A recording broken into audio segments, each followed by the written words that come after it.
Fala, meus irmãos, tudo bem? Como é que vocês estão? Estamos animados aqui, primeiro porque o nosso canal já passou de 1.000 inscritos e segundo porque o podcast de hoje é importantíssimo, então você não pode perder, fique conosco. Roda a vinheta.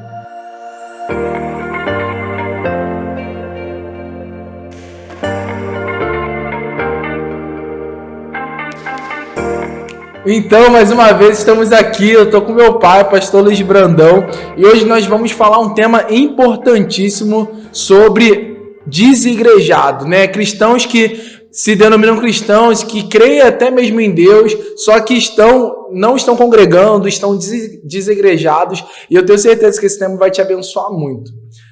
Fala aí, pai, se apresenta para o pessoal mais uma vez, para quem a gente conhece. Aí. Sim, mais uma vez uma grande oportunidade, estamos aqui no podcast Brenjo e tenho certeza que esse assunto tem uma grande relevância em nossos dias, em nossa geração.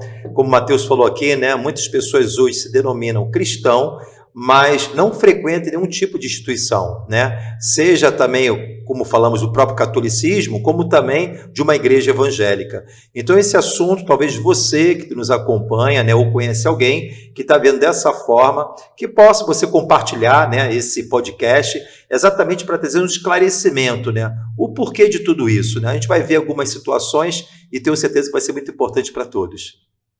É isso aí. Então, introduzindo esse assunto, pai, vamos falar um pouco sobre esse tema, né, desigrejados. E a gente entende que a igreja é um projeto de Deus. E por que você acha que hoje em dia existem muitas pessoas que não estão congregando?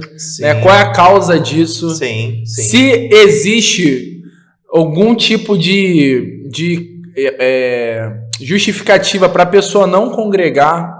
Será que existe? Ou então mudar de igreja? Então a gente queria estar falando um pouco sobre isso. O que você acha? Sim, vamos lá.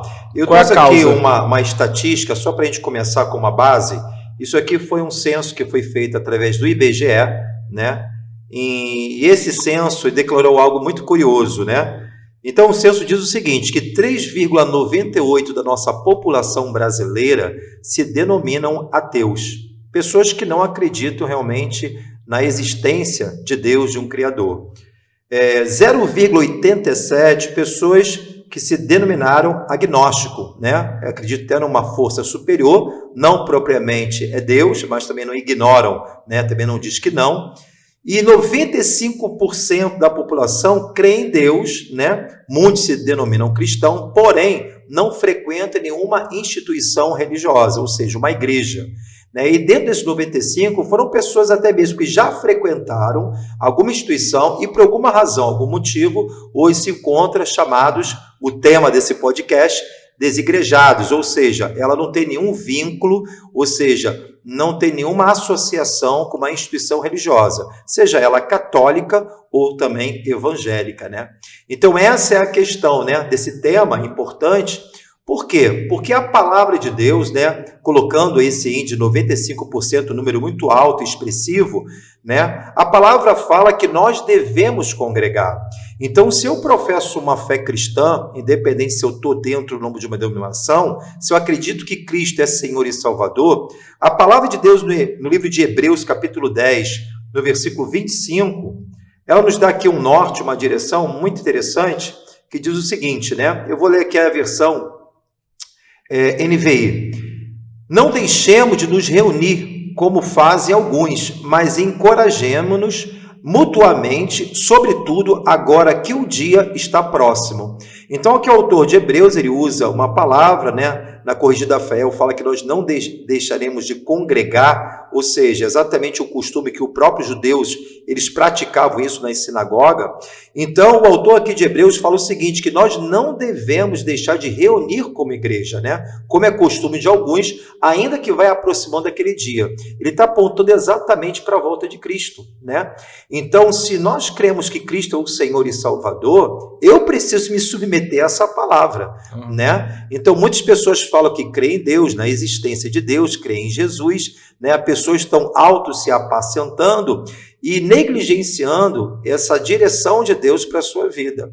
Então, se o próprio Senhor, né, da minha vida, ele fala que eu preciso congregar, Quando eu não congrego, eu estou me colocando acima de Deus, né? E eu caio exatamente lá em Provérbios, capítulo 18, versículo 1, fala que aquele que se isola, ou seja, o orgulhoso, ele insurge contra a própria sabedoria. Ou seja, eu tenho razão, eu creio dessa maneira, dessa forma, então eu ignoro aquilo que a palavra de Deus está me dizendo, eu me coloco acima do próprio Deus. Então fala que o orgulhoso, né, ele se isola e insurge contra a própria o quê? Sabedoria de Deus. Então, muitas pessoas realmente estão vendo dessa forma, Mateus. Essa é a realidade, né? E, infelizmente, né, é algo alarmante. 95% das pessoas acreditam em Deus, mas não tem nenhum tipo de associação com uma instituição religiosa. E grande parte já foram frequentadores de igreja e, por alguma razão, por algum motivo, eles não frequentam mais e se denominam como cristão vivendo dessa maneira, né? Eu acredito também que muito da causa dessa estatística aí, né, do pessoal muitas vezes estar desigrejado é por ter uma visão errada de igreja, né? Ver a igreja apenas como uma instituição religiosa, uma organização ou então um local que é para me servir e não necessariamente uma família. Quando a gente olha para a palavra, na verdade, Cristo ele estabeleceu a igreja para ser uma família com uma missão, que nem um Carletos Paz fala, né? Uhum. Só que a pessoa muitas vezes entra, então ela pensa, o que essa igreja pode fazer por mim? É isso aí. Tem um bom ministério infantil, tem um bom... Não que isso seja errado, né? Mas muitas vezes a pessoa não entra naquela expectativa. O que eu posso servir nessa igreja? Exatamente. Qual pode ser a minha utilidade? Exatamente. É a mesma coisa numa família. Seria muito egoísta eu entrar no meu casamento e pensar, o que minha esposa pode me servir? O que meu filho, minha filha pode fazer por mim? É isso aí. Só que quando eu tenho uma visão correta de família, eu penso, não, o que eu posso servir minha esposa? O que eu posso servir meus filhos? É isso. Mas na igreja a gente não faz isso. Na igreja a gente pensa, não, o pastor não está me servindo muito bem. O meu líder não está me servindo muito bem. Ninguém está reparando que eu estou mal. Será que ninguém está vendo que eu preciso disso? É verdade. E a gente não pensa, não, o que eu posso servir? Quais são as minhas habilidades? Quais são a necessidade? Qual é a necessidade dessa igreja? Quando a gente tem esse olhar, a gente vai ter muito mais satisfação em Deus. Com certeza. Porque a nossa expectativa vai ser em dar e não só em receber. Sim. E a gente vai se sentir muito mais útil e muito mais pertencente, né? É isso aí. A essa família espiritual. E o que você acha? falou, né? O próprio Carlito Paz, né? Que é também uma grande referência no nosso Brasil, a sua igreja também, Igreja Cidade, né? A gente tem uma admiração muito grande por esses grandes homens de Deus. E ele fala uma frase muito interessante, que a igreja não é lugar para você frequentar, mas uma família para pertencer. É isso aí. E a Bíblia fala que nós somos família de Deus. Quando nós nos convertemos, passamos a ser denominados como irmãos em Cristo e pertencente a uma família. Então a gente tem que ter esse senso de pertencimento, né? E como você falou, como toda família, existem as suas imperfeições. Sim. E não é porque a minha esposa é imperfeita, o meu filho é imperfeito, eu vou deixar de conviver em família. Você vai sair de casa. Né? Eu vou sair de casa, eu vou abandonar, eu vou desacreditar, porque família também é projeto de Deus, a instituição criada antes mesmo da própria igreja, né? Então, o próprio Deus, ele compara realmente a igreja com uma família, né? Nós somos irmãos por intermédio de Cristo. Então, as pessoas, às vezes, um dos motivos de as pessoas realmente estarem hoje desigrejadas ou não acreditam mais na instituição igreja, é exatamente por isso. Porque é a falha do irmão A. Porque aquele irmão, ele sempre está olhando para mim. Tem pessoas que elas se preocupam muito mais do que as pessoas pensam dela, né, do que o propósito de ela estar dentro de uma igreja. Né? A igreja, né, os próprios ministérios, como Paulo cita em Efésios capítulo 4, versículo 11, é uma capacitação exatamente para o serviço, né, para o aperfeiçoamento desse corpo. E a Bíblia nos compara também como membro, né? Imagine um membro de um corpo distante, né, uma mão distante do antebraço, do braço desse corpo. Ela vai viver um tempo, 2 tempos, né? Daqui a pouco ela perde a vida. Jesus, ele nos compara, né, ele com uma videira, e nós somos o quê? Os ramos que precisamos estar enxertados em Cristo. Então, como membro, a gente depende um do outro, né? A mão depende do antebraço, do braço, todo o corpo. Então, um membro que ele está longe desse corpo, consequentemente, ele vai perecer, ele vai morrer, né? Ele vai se depreciar de alguma forma.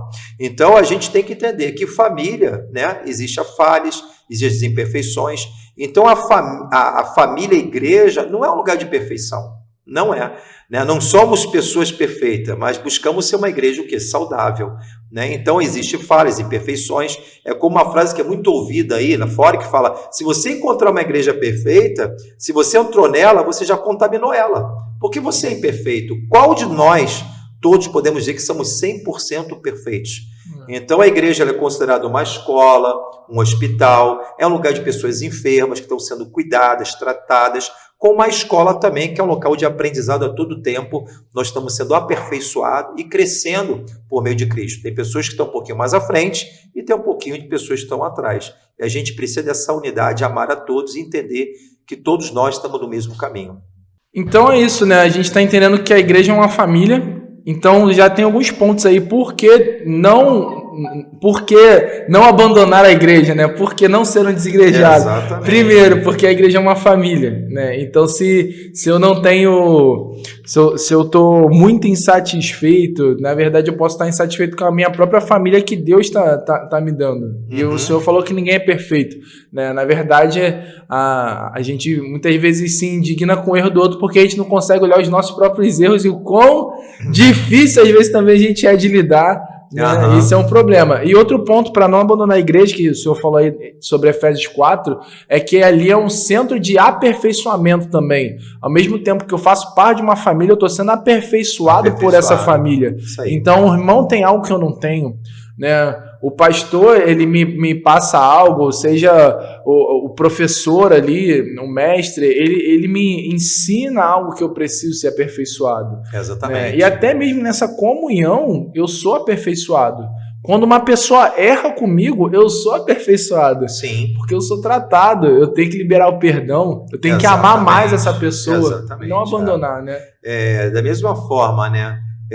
Um médico, você pode ali, o médico cometer uma falha, tem médicos que também não são perfeitos, tem médico que às vezes ele utiliza a medicina somente para, como fosse um mercenário, ele não está ali por amor àquela vida, né? Existem várias situações. E não é por causa disso que você vai deixar de procurar o médico quando você precisa, né? Seja em qualquer área, um profissional, uma advocacia, né? O cara é advogado. Aí existem advogados também que são totalmente mercenários. E realmente existe. Agora, existem bons advogados, né? Não é por causa disso que você vai deixar de utilizar a advocacia quando você precisar.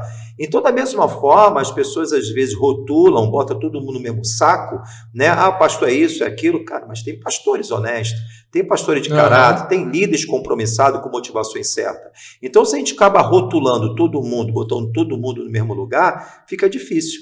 E não é por causa disso que eu vou deixar de congregar, não é isso? Então existe, eu tenho que ponderar, tem que ter esse discernimento.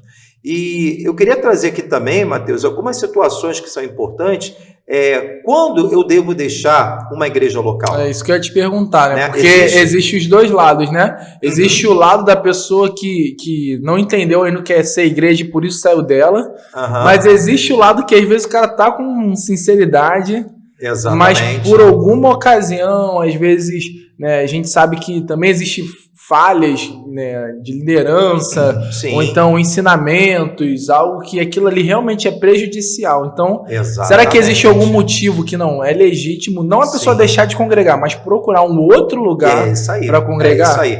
Deixar de congregar nunca, né? Mas exatamente, quando eu devo deixar essa igreja local? Né? A primeira questão que você falou é muito importante, né?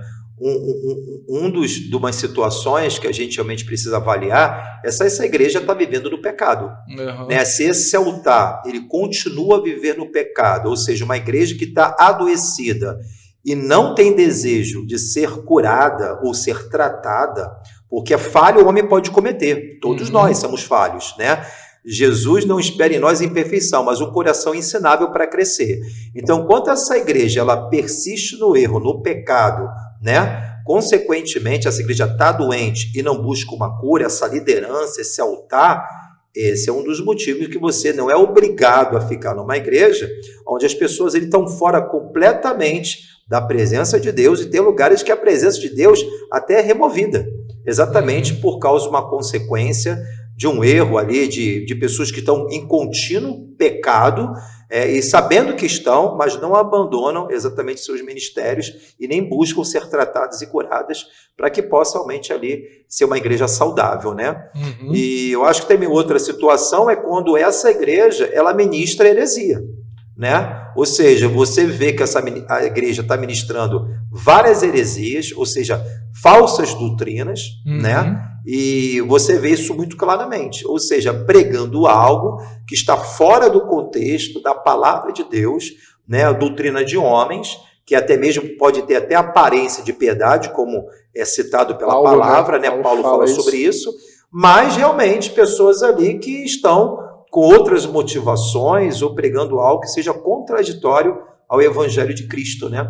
Esses também são elementos aí realmente muito relevantes que tem que ser ponderado, que tem pessoas que às vezes acham que tem que ficar no ministério mesmo adoecido, achando que ela vai mudar alguma coisa. Infelizmente, se a liderança não tiver uma atitude, não é um membro, uma ovelha, que vai mudar a realidade dessa igreja local. Não é isso?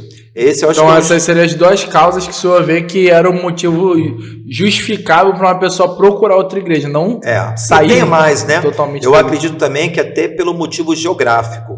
Por exemplo, a pessoa, ela estava numa igreja, né? E eu falo, até mesmo para você mudar, escolher igreja, ser membro de uma igreja local não é tão simples. Que tem pessoas que às vezes querem mudar de bairro, mudar de situação, ela não pondera o nem seu ora lado, Deus, né? Nem ora. Senhor, qual local que eu tenho que congregar? Sai mudando, depois vê que não tem igreja ali. Porque o lar espiritual, Mateus, é uma coisa muito importante. Eu conheço pessoas, não é porque a gente é igreja melhor, não somos perfeitos, não é isso, mas pessoas que às vezes acabaram parando porque não se identificaram com a igreja. Né? Então as pessoas às vezes buscam tudo, eu quero uma casa e tudo, etc. Tal, muito legal, mas você precisa buscar um lar espiritual, porque se você não tiver um lar espiritual saudável, você está colocando em risco você e a sua família. Sim, né? A pessoa acaba às vezes estando num lugar onde ela tinha uma visão, um crescimento exponencial, ela está numa igreja agora que não tem tanto entendimento, né? A própria liderança às vezes não tem um ensinamento onde essa pessoa vai produzir um crescimento maior e acaba ficando estagnado. Tem pessoas que acabam morrendo espiritualmente. Eu conheço pessoas que vivenciaram isso, né? Entrando em balão de oxigênio exatamente porque aquela igreja ali realmente ela veio de um lugar onde ela estava lá em cima crescendo e agora começou até a diminuir esse processo de crescimento exatamente pelas doutrinas, por aquilo que era ministrado nessa igreja local. Então, é uma coisa que a gente pode ponderar. Agora, é difícil, por exemplo, a pessoa mudou devido a ser um militar, vamos colocar um exemplo. Ela teve que mudar de estado, não é porque ela escolheu, realmente ali porque ela foi buscar um direcionamento do exatamente, Senhor, ela foi comissionada a estar mudando geograficamente para outro estado, entendeu? Então ela não tem como, já tá, a igreja no Rio de Janeiro, o cara está morando lá no sul do Brasil, então não tem condições de ela realmente, ela precisa, claro, buscar uma igreja que ela possa identificar, né? E ponderar isso tudo aí, mas quando é realmente essa mudança geográfica também é um motivo que a pessoa tem que eu acredito até deslocar. Também a gente levando em consideração, né? Você que está nos ouvindo aqui agora, levando em consideração que você é uma pessoa que busca viver um propósito maior em Deus, que busca viver uma vida relevante no Senhor, algo que também é muito importante é a visão daquela igreja, né? Então, muitas vezes a pessoa...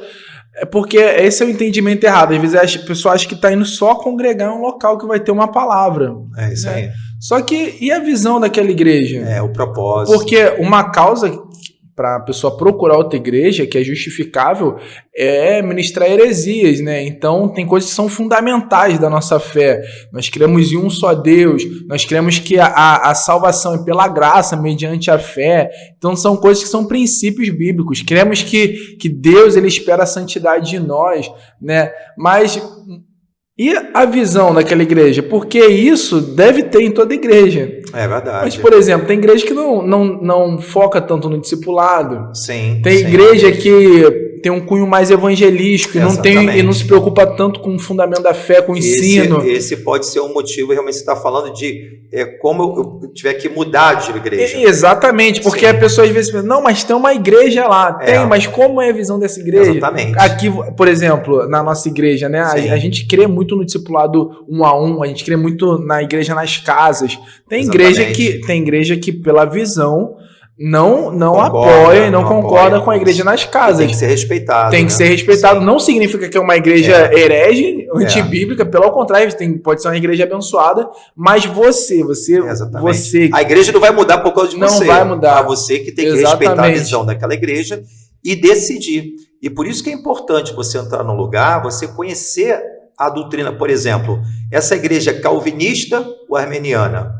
Exatamente. Se você crê na predestinação, a gente aconselha que você busque uma igreja calvinista. Mas se você realmente não crê, acho que a salvação é para todos, né, uma visão arminiana, então você que fique nessa igreja. Então são situações, por exemplo, tem igreja que é pentecostal, ela crê nos dons espirituais, ela desenvolve. Tem pessoas que acreditam no cessacionismo, que isso acabou, ficou lá para trás. Então ela tem, por isso que Deus é multiforme. Exatamente. Né? É multiforme. Então você tem que ir para um lugar onde você vai se identificar, para você não entrar nessa igreja e ser uma contaminação, fermentando, criticando, trazendo desunião. Mas né? é importante falar isso porque divisão na igreja. Só para mostrar para o pessoal que não é tão simples. Exatamente. Não, é só estar congregando em algum lugar. Não é algo assim. Né? Se você deseja realmente levar Deus a sério, se você deseja de fato ser relevante, né? Participar de um local que venha haver uma transformação onde está, né? Você precisa se preocupar com esses pontos. Não é só... Com certeza. Né, se a liderança está em pecado, você realmente precisa procurar outro lugar, mas tenha cautela, né? Exatamente. Onde eu estou congregando, né? Se você crê na visão, qual o propósito dessa igreja? Exatamente, para você ser útil naquele lugar, porque às vezes você pode ser até uma pedra de tropeço numa igreja, né? Ou você pode ser uma alavanca onde você esteja. Né? Exatamente. Então a gente aprende o seguinte: a igreja precisa ser uma bênção na minha vida e eu preciso também ser uma bênção na vida dessa igreja. É uma cooperação, né? Porque, na verdade, nós somos a igreja, né? Exatamente. Todos juntos. A gente não é sozinho como igreja. Não sou eu, né? Nós somos, né? Nós somos igreja. Eu sozinho, eu sou um membro. É somente um membro de um corpo. Então, é exatamente isso. A gente tem que ter essa cautela, né? Orar, pedir a Deus também. É muito importante você orar ao Senhor, né? Espírito Santo testificar no coração. A palavra que está sendo ministrada, vem cá, realmente é uma boa doutrina, o alimento é saudável, né? Por mais que a igreja ela possa ter todos os departamentos, uma classe bacana para as crianças, né? Ela tem ali, de repente, vários departamentos que acontecem, mas o primordial o quê? É o fundamento, é a palavra. Essa igreja, eu preciso ter uma igreja onde ela se aproxima mais da doutrina bíblica, né? Ela não é perfeita, mas essa igreja, ela se aproxima mais dos princípios de Deus, né? Da palavra de Deus, né? É uma igreja que você não vê, ela pode ter suas imperfeições, falhas, sim, a gente pode falhar, né? Até representar, por sermos imperfeitos, a Deus em algum momento, mas essa igreja ela tem que estar o quê? Fundamentada na palavra. Tem até uma frase conhecida, o pessoal fala, não procura uma igreja próximo da sua casa, procura uma igreja próximo da palavra, né? É isso aí. Que aí é o ideal, né? Mas é o que o senhor está falando. Porque eu acho que não existe distância para você estar no lugar onde você é abençoado, onde você está crescendo de uma forma saudável, né? Então, a igreja ela precisa realmente, né, você conhecer essa igreja, né, o que é pregado, né, a palavra, você ser um evangelho genuíno, se essa igreja ela tem um propósito, ela tem uma visão, porque como igreja nós temos que ter uma visão. A igreja não é somente frequentar 2 dias no culto, essa igreja está indo para onde? Qual é a visão dessa igreja? Se ela está crescendo, eu vou crescer junto com ela. Né? Então isso tudo é muito importante. E um detalhe importante também para a gente deixar de congregar em qualquer igreja, né? Qual o motivo para eu não congregar em nenhuma igreja? Quando você se torna um opositor da fé. Quando você se torna um ateu. Você conheceu Jesus, abriu a mão do evangelho, então você realmente se tornou agora um ateu, então realmente nenhuma igreja vai te servir. Então essa é a única forma de você não ter nenhuma igreja, né? Você creu e agora você ignora, que existe passagens de Bíblia que mostram isso, né? Pessoas que realmente rejeitaram a Cristo após ser iluminados sem entendimento. Então você realmente não deve ficar em nenhuma igreja, né? Para não ser pedra de tropeço para essa instituição também, ou ser também um instrumento de contaminação. Então esse é o motivo para realmente você não congregar em nenhum local. Seria por orgulho, né? Porque exatamente. Se você não congregar em nenhum lugar, você está dizendo duas coisas. Eu não preciso da família de Deus, que ele instituiu, e eu não preciso ser aperfeiçoado. São acho que os dois propósitos assim, da igreja que a gente pode destacar de cara, que é ser uma família e ser um centro de aperfeiçoamento. Então, a gente já está bom demais para viver sozinho e não ser aperfeiçoado? Com certeza não. Até Cristo voltar, como a Bíblia fala em Hebreus 10, você falou ali, né? É isso aí. Não Devemos deixar de se congregar, reunir como igreja. Então é bem claro. E a palavra fala que muitos estão deixando, né? Ou seja, e mais que está chegando esse dia próximo, ou seja, a volta de Cristo. Então eu costumo dizer que na nossa igreja não somos uma igreja perfeita, mas a gente está buscando a cada dia exatamente, se tornar uma igreja saudável, né? Você que é um membro da Brand, você já encontrou essa igreja, que é uma família, um centro de aperfeiçoamento. Uhum. Mas o propósito até do podcast, né? Você pode até estar se perguntando, claro que é para esclarecimento daqueles que já estão membrando, daqueles que já são membros, já fazem parte da família, para te esclarecer isso, né? Mas também para você enviar para um irmão, né? De repente para um amigo que você conhece que está nessa dúvida, olha, não me adapto a nenhum tipo de igreja, a igreja tem um ensinamento muito raso, às vezes tem essas desculpas, né? E claro que isso deve se preocupar, mas você abençoar essa pessoa por meio desse pequeno podcast, tenho certeza até para aqueles que estão desigrejados, né? Vai ser uma luz. E exatamente, às vezes a pessoa não está nem congregando. Uma experiência ruim, né? Entender quando eu preciso realmente mudar de igreja. Pessoas, né? De repente, também que estão num local que você vê que a pessoa está enfermando naquele local. Né? Às vezes a liderança é autoritária no sentido de querer dominar a vida da pessoa, de querer... Aconselhamento é bíblico, né? Mas dominação é algo do diabo, manipulação daquela pessoa. De Jezabel, né? Exatamente, de querer manipular a tomada de decisão. A gente não tem direito de fazer isso. Isso aí. Né? A gente não tem autonomia para fazer isso. Isso é muito importante. Né? Então você ajudar esse irmão que você de repente conhece. Gênesis fala uma coisa, que Deus ele deu domínio sobre todas as coisas. Mas uma coisa que Deus não deu domínio foi sobre outro homem. Exatamente. Né? Então a gente costuma dizer o seguinte: nós aqui servimos, lideramos pessoas livres. Exatamente. Né? A gente pode dar o conselho, mas a pessoa cabe ela tomar a sua decisão. O problema é quando a igreja começa a investir em cerca ao invés de investir em pasta, né? E ovelha não tem coleira. Exatamente. Né? Você quer aumentar a cerca, você não quer então botar uma coleira, né? Nesse sentido. Da mesma forma, aqui particularmente, né? De repente você é de outra igreja, então você está sem igreja e está ouvindo esse podcast. Aqui, particularmente, da mesma forma como é fácil entrar, é fácil sair. Sim. Porque a gente não quer ninguém obrigado ou forçado a estar junto com a gente, né? Isso, com certeza. Mas a gente orienta, a gente abençoa as pessoas, né? E orienta as pessoas, a que você possa estar num lugar que você possa crescer. Exatamente. Mas existem lugares que, às vezes, liderança até amaldiçoa as ovelhas. Isso não existe. Se você sair daqui, você vai estar amaldiçoado, né? Isso não existe. Isso não existe, isso não é bíblico. Já está com a visão totalmente perdida ali. Então, eu acredito, Mateus, até para finalizar, né, esse podcast, né, eu estava lembrando também de uma coisa interessante, a própria arca, né? Deus mandou um dilúvio, né? E você vê que a humanidade pereceu. Então, ninguém queria ficar do lado de fora. Imagine a podridão, o cheiro de vários cadáveres, pessoas mortas, né? Ou seja, o dilúvio arrasou com tudo. Mas havia o quê? Uma arca preparada. E a arca era o lugar perfeito? Claro que não. Imagine também o cheiro daqueles animais. Durante tanto tempo, seja urina, de fezes, né? Não era o lugar melhor do mundo, mas era o lugar mais seguro que deveria se ficar. Então isso simboliza também a própria igreja. Não é um lugar perfeito, né? Ainda tem algumas coisas que precisam ser trabalhadas, às vezes tem algumas imperfeições, umas sujeiras que tem que ser limpas, com certeza, né? Mas ainda continua sendo o quê? O melhor lugar. Então, Mateus, eu quero recomendar para todos os ouvintes também, na qualidade até de pastor de uma liderança, se você não enquadrou dentro dessa realidade, o problema em si, às vezes, não é a igreja também. O problema é o quê? É a ovelha.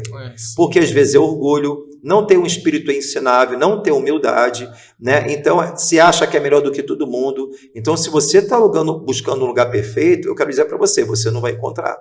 Porque nós somos imperfeitos e todos nós estamos crescendo, sendo aperfeiçoados no amor, né, no conhecimento, né, nessa graça e no conhecimento de Cristo a cada dia. Né? E a gente tem que ter esse senso, essa consciência, né, essa visão. É isso, gente. Maravilha. Muito bom essa conversa, muito bom esse bate-papo, muito esclarecedor. Né? Eu tenho certeza que abençoou muito você aí que está nos ouvindo. Então, eu queria fazer alguns pedidos agora, né? A gente já encerrou aqui o podcast, mas eu queria te pedir que você venha compartilhar esse podcast para algum irmão, alguma irmã, algum amigo seu, né? Alguma amiga que você, cara, você estava ouvindo isso e você falou, poxa, essa pessoa precisa dessa ajuda, porque eu amo, então eu tô te enviando porque eu te amo. Envia para esse amigo, compartilha, curte o nosso canal, né? Se inscreva aí, na verdade, no nosso canal, curte esse vídeo e comenta, a gente quer saber o que vocês acharam, né? Se você tem algum tema que você deseja que a gente venha tá falando, escreve aí, olha, eu queria, legal, né? Eu queria ouvir sobre santidade, eu queria ouvir sobre algum tema que está no seu coração, eu queria ouvir mais sobre a mente, como a gente pode vencer maus pensamentos, queria ouvir sobre como a gente pode vencer ansiedade, alguma coisa desse tipo. Discipulado, né? Sobre discipulado, e a gente vai estar aqui se esforçando para poder estar atendendo a demanda aí que vocês estarem colocando para a gente, com o intuito de sempre abençoar mais vidas, de sempre estar alcançando mais pessoas. Então, que Deus te abençoe, que você venha ter uma vida extraordinária com o Senhor, e a gente se vê no próximo episódio. É isso aí, obrigado aí mais uma vez pela sua presença, né? Que Deus possa te abençoar, obrigado pelo seu tempo, né, de estar nesse momento junto conosco, e pode ter certeza que outros temas relevantes nós vamos estar colocando aí nesse podcast com o intuito da edificação da Igreja do Senhor. Que Deus te abençoe, graça e paz. Isso é só o começo, tamo junto.